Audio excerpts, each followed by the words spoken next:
La señora Boluarte haría bien, a mi juicio debió renunciar hace ya varias semanas. Alguien que tendría que ser consciente que no tiene ningún respaldo, no tiene respaldo ciudadano, no tiene bases políticas. Ella vive de prestado, ella es el pararrayos de este Congreso.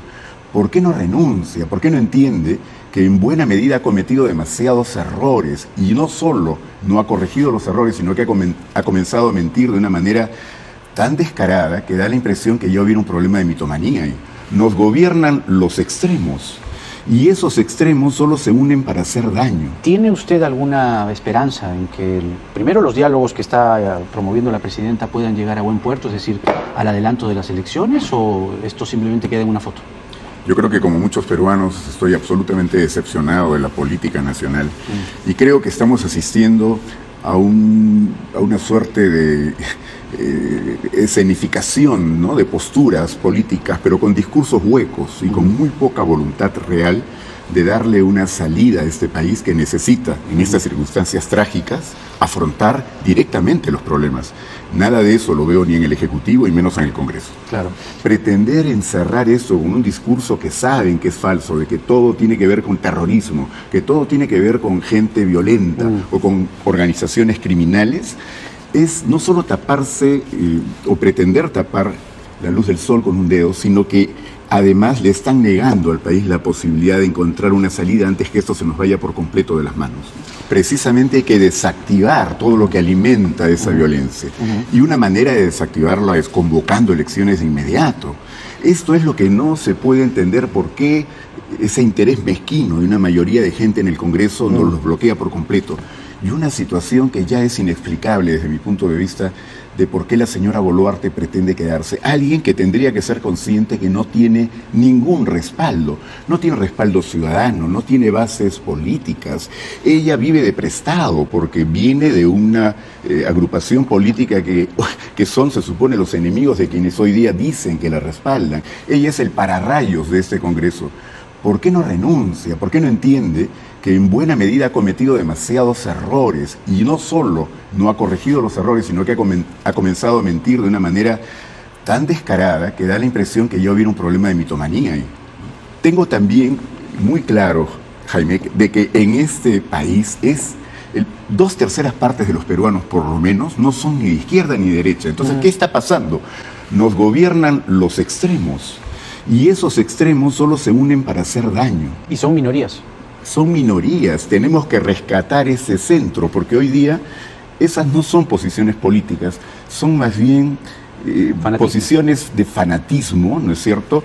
Con, por supuesto, odio, mucho grado de interés en cada parte.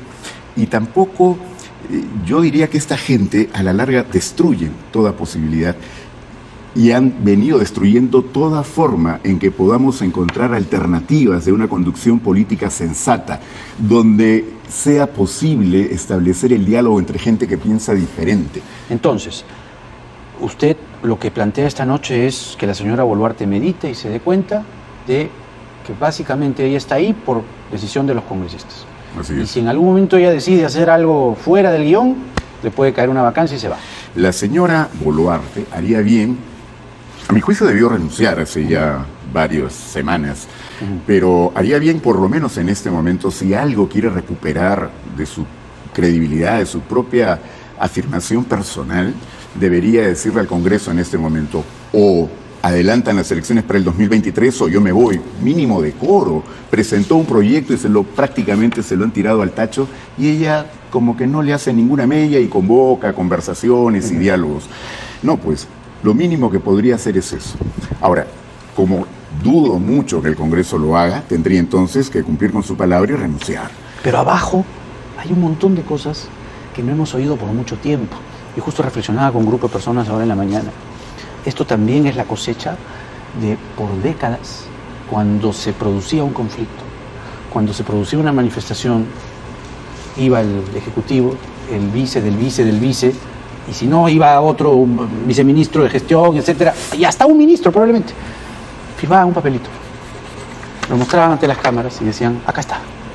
Se daban la mano y eso ha sido la mecedora. Perdón, el hueveo. Entonces la gente está harta de eso. A eso me refería, ¿no? A eso me refería, Jaime. Y creo que la Defensoría del Pueblo, por ejemplo, tiene muchos testimonios de lo que fueron esta suscripción de actas que no tenían al final ningún respeto o que daban cuenta más bien de todos los incumplimientos en los que el Estado fue incurriendo. Eso se ha ido acumulando, pues, y eso nos explica mucho de lo que ocurre ahora. Pero por eso tenemos que tener la decisión de no darle más vueltas a este asunto. Busquemos esa oportunidad y creo que esa no la vamos a encontrar en el Congreso porque ya demostraron de que están entrampados. Aún quienes tengan la mejor buena voluntad, que son una minoría, por cierto, no van a poder doblegar al resto que quieren ir a las reformas, pero ¿para qué? Para reelegirse, para poder meterle, digamos, un atropello al sistema electoral, tratar de continuar haciendo el daño que ya produjeron, por ejemplo, con el SUNEDU, con la reforma universitaria. Exacto. Y hoy día el Ejecutivo está prácticamente dándole la mano a todo ese sector, ya desactivando, ¿no?, el SUNEDU en lo que quedaba por una resistencia que, lejos de poder contribuir con mejorar la situación de la educación en el país, todos sabemos, obedece más bien a intereses particulares y en algunos casos hasta ilícitos, ¿no? El ex defensor del pueblo, Walter Albán, con nosotros. Gracias. Muchas gracias.